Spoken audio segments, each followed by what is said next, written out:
Assalamu alaikum dear students of class 8 subject history. इस video में हम देखेंगे क्लास 8 हिस्ट्री की बुक का chapter number 3 ruling the country side. इस चैप्टर की पहले पेज पे एक इमेज है जिसमें रॉबर्ट क्लाइव को दिखाया गया है शाह आलम सेकंड के साथ, जिसमें शाह आलम ऑफर कर रहे हैं रॉबर्ट क्लाइव को दीवानी राइट्स। बंगाल, बिहार और उड़ीसा के जो दीवानी राइट्स है वो रॉबर्ट क्लाइव को दे रहा है। Robert Clive accepting the Diwani of Bengal, Bihar and Orissa from Mughal empire Shah Alam second in 1765। On 12 August 1765, the Mughal Emperor appointed the East India Company as the Diwan of Bengal. 12 अगस्त 1765 को क्या होता है, जो मुगल एम्पायर है अपॉइंट करते हैं ईस्ट इंडिया कंपनी को as a diwan of Bengal, Bihar and Orissa. अब ये दीवान क्या होता है, how the company become the diwans. अब जो कंपनी है वो कैसे दीवान बने, क्योंकि 22 अक्टूबर 1764 को बैटल ऑफ बक्सर हुए थे अंग्रेज़ों और इंडियन फोर्सेस के बीच, जिसमें इंडियन फोर्सेस की हार हुई थी। जो मुगल, जिसमें कंबाइंड फोर्सेस थे शाह आलम सेकंड, मुगल एम्पायर,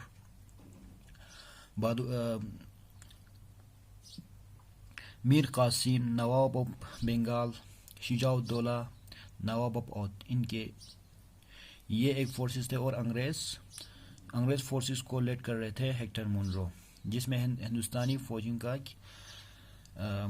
की हार हुए थे।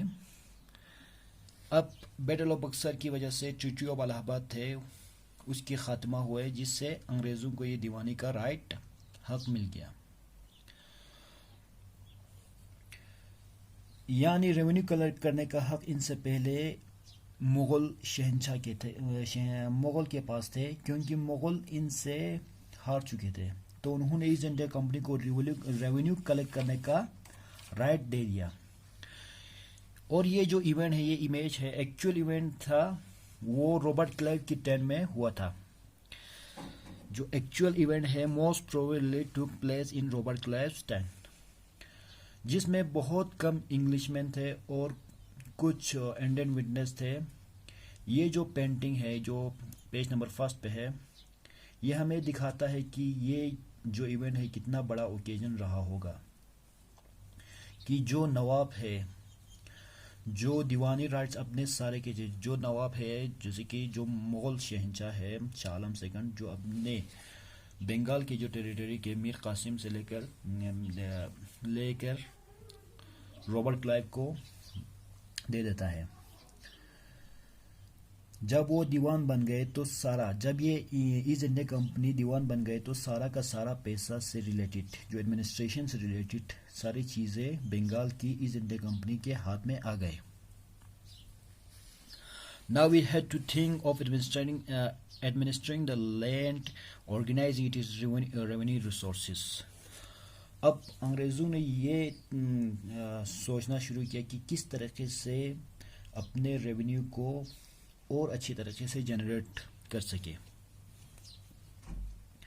This had to be done in a way that could get enough revenue to meet the growing expenses of the company. Over the year, the company also learned that it had to move some caution. इतने सालों में east India company ने इतना समझ लिया कि हम लोगों को एहतियात बरत के बहुत ही अच्छे से अपने कदम को आगे बढ़ाना होगा। बीइंग एन एलाइन पावर, क्योंकि ये जो अंग्रेज थे क्या थे, विदेशी कंट्री से आए थे, क्योंकि एलाइन थे हिंदुस्तान में, क्योंकि ये हिंदुस्तानी नहीं थे।